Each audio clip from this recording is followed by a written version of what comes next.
I'm Dr. Shih at Allegro Pediatrics, and I was Yori's pediatrician. And my name is Chezik Tsunoda, and I am a mom of four, resident of Bellevue, and founder of No More Under. Chezik, I was wondering if you could tell us why water safety it's so important to you as a family. Sure. So I guess we're beyond a year and a half now, but we were at a friend's pool in August 2018, and we have four boys, and the family we were visiting had three children, and it was just another day. And we all went to the pool, and even actually, this is the part of the story that always kind of gets me is we were running late, pulled out, and remembered that we had forgotten the life jackets, pulled back in, got the life jackets, and then went to our friends. And everybody kind of just jumped in right away. Everybody was really excited to be in the pool. And our 3-year-old, at the time, Yori, he was just on the edge of the pool. And he was kind of playing. There were adults in the pool. And the mom even said to me, like, hey, can everybody swim? And I said, oh, our oldest two can swim. Yori's just kind of now getting comfortable in the water. And I picked up the life jacket. I picked up the life jacket to put it on, and I'm like, well, he's there. There's adults. Like, it didn't, obviously it's something I always, kind of go back to and say, if only, but I didn't put a life jacket on him. And,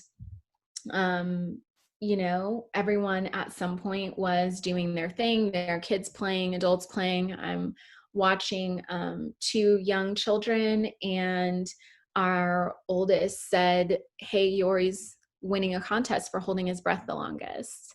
And so Yori was floating in the pool with everyone around, and we pulled him out and attempted to do CPR, but I don't remember, when I think that's another critical thing why I always talk about CPR is your level of anxiety in that moment when something has happened to your child or anyone that you've loved.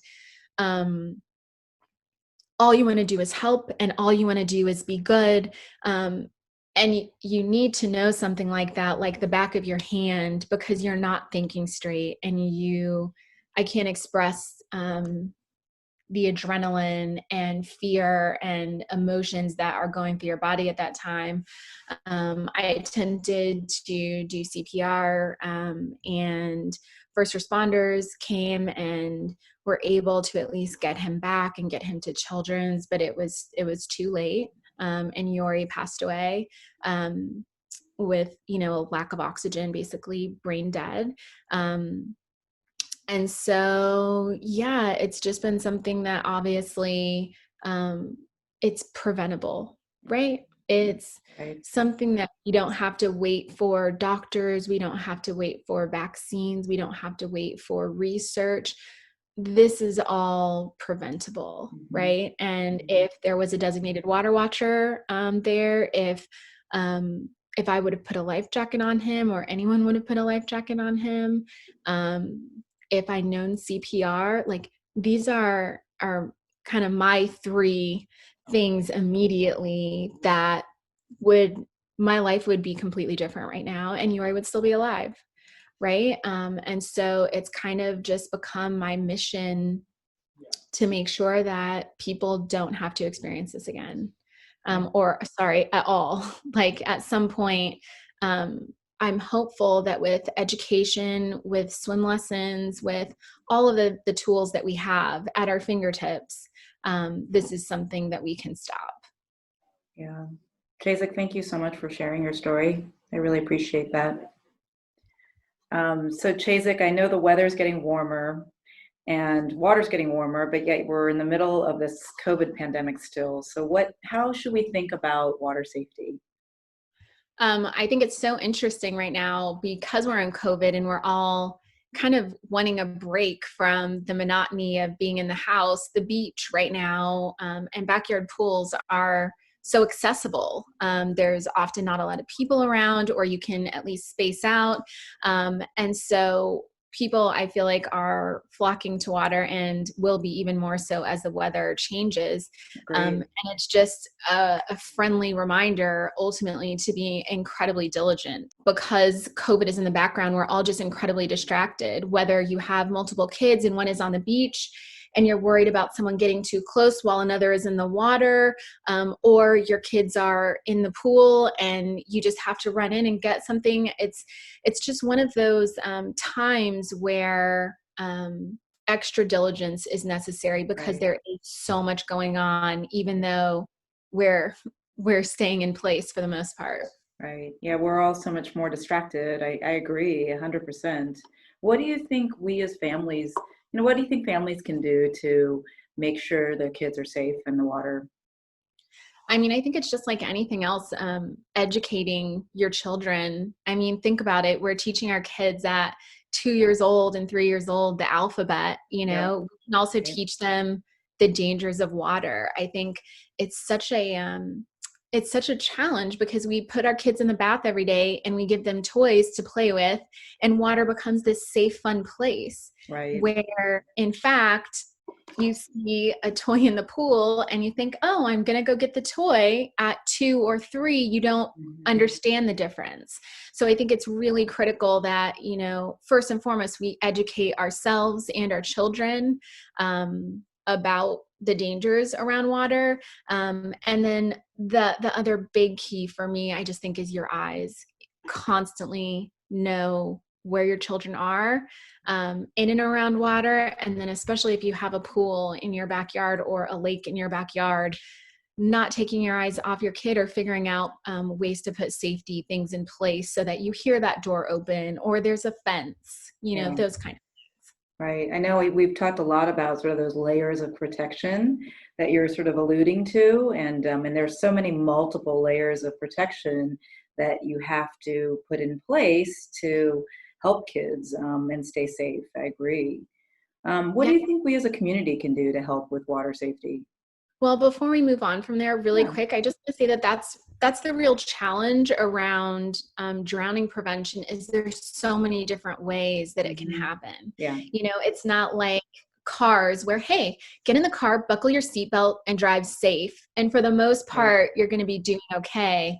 With a pool, it's or open water, even in particular with the open water, there's so many elements, something, the current can get you, or you just the water shock, like there's all these different elements. And so, yeah, definitely with the layers of safety, um, it just keeps you as safe as can be, but Yeah. it's a lot. It's not just a simple 1-2 punch. And I think that's why it's still the number one reason children 1 to 4 are dying. Right. Can you tell us more a little bit about the layers of safety? Yeah, sure. I'm actually going to refer just so that I make sure that I get them all. So first and foremost, what we spoke about earlier is education, and just, again, making sure that you are educated and you educate your children and talk to them about it. Swimming in areas with lifeguards is another potential layer. Always having a life jacket, in particular when you're in that open water. And I think also, obviously, when you're in a boat, um, but also just as parents, it's really great that we model having a life jacket on, just so that it doesn't seem like, hey, I want to eventually be cool or something, and I think it really is something around teens that we have to try and drive home, Yep. because that is one of those things. Water watcher, being a water watcher and designating a water watcher. And that's something that we hopefully will circle back around to later with badges, but you really have to always have one person watching the water and making sure everyone is safe. There's fencing around your pool, a Right. 4-sided fence, Yeah. and it actually has to be at least 4 feet. There's all kind of guidelines around that. And then Hmm. also alarms. Like I said, if you live in particular around a pool or a lake, having an alarm on your door so that when that door opens, when that 3-year-old or 4-year-old goes outside, you're alerted. And then lastly, and one that I just really think is just as critical as water watching and life jackets, is CPR. It really is knowing CPR, because in any kind of emergency, obviously drowning being what we're discussing, you are able to do that CPR to hopefully be helpful in saving a life. Yeah, exactly. I've tried to think about this a lot and how to distill it down for my parents when I'm talking to them. And so when I talk about those layers of safety, I talk to them about, just as you said, constant supervision, physical barriers, uh, life jackets, swim lessons, and CPR. And I've tried to distill it down as much as I can to those 5. But there are those layers that all help contribute to kid safety. And how is it talking to parents for you? Like, I realize you only have so much time to talk to parents. Is that something that people are asking you about, or is it something that you bring up around summer months? How does that work? Well, Chezik, now I talk about it every visit, from about 1 year to school age for sure. And I really just bring it up to say, because there's so many things that we can talk about during a visit, but I really say it at the end. I say, I want you to know that in your age group, drowning is the number 1 cause of injury death. And so it's really top priority for us in terms of your safety. And then I go down and tell them about a couple of things that they can do. So these are the things that you need to do to be able to keep your child safe. So now I highlight it every single visit that I'm seeing them for a checkup. Yeah, I think that that's great. I just think that no one knows. I think just recently it's kind of getting out there that it's the number 1 reason. But I just feel like as a parent, you move differently when you understand, hey, this is the number 1 reason my kid is going to die right now. Like, let me make sure that I am not, I don't become a statistic. It's really interesting that I think a lot of parents are really surprised when I tell them that, actually. And so I do feel like it's an educational piece that I'm getting out to the families. And if I keep letting them know every single checkup, we have all these checkups that we have an ability to be able to get to our parents, or, to be able to connect with our parents and tell them about priorities. And so if I'm able to do that at each of those checkups, I think it makes a difference. So that's why I keep doing it. What do you think about, what do you think as a community we can do to make sure that we keep our kids safe? I've been kind of thinking on this one a lot. I think obviously as a community, sharing information is huge. I think that it's something to talk about. If something happens in your household where a child nearly drowns, or even just like, oh, that was a close call, I think it's something that we hold tight to ourselves. Whereas saying that out loud just lets people know that this does happen to everyone. So just being able to talk about it and kind of take the shame away of, hey, this almost happened to me. I also am hopeful, we do have a lot of swim lessons in our area. And so it is really about, as a community, making sure that everyone has access to those swim lessons, and trying to just encourage that swimming is not, it shouldn't be soccer or swimming, or gymnastics or swimming. It should be, what are we going to do? And yes, we're always doing swimming until you're comfortable in the water. Right. Yeah, that's a really good point. Yeah.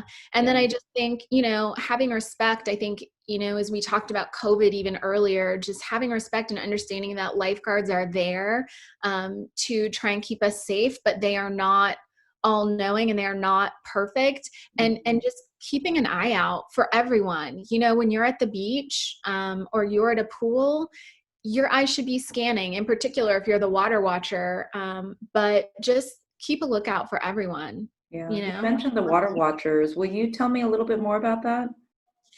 Yeah, so ultimately, water watching is designating one person to their main responsibility and only responsibility is to scan the water, make sure they know who they're watching, how many kids they're watching. Occasionally, even it's almost like you're a lifeguard. You know, you are Mhm. almost the lifeguard for that time period. And you know, the cell phone usage and socializing, that's what distracts us from the water and Mhm. from our kids in the pool. And so during that 10-minute period, during that 30-minute period, you are the one that's responsible. Mhm.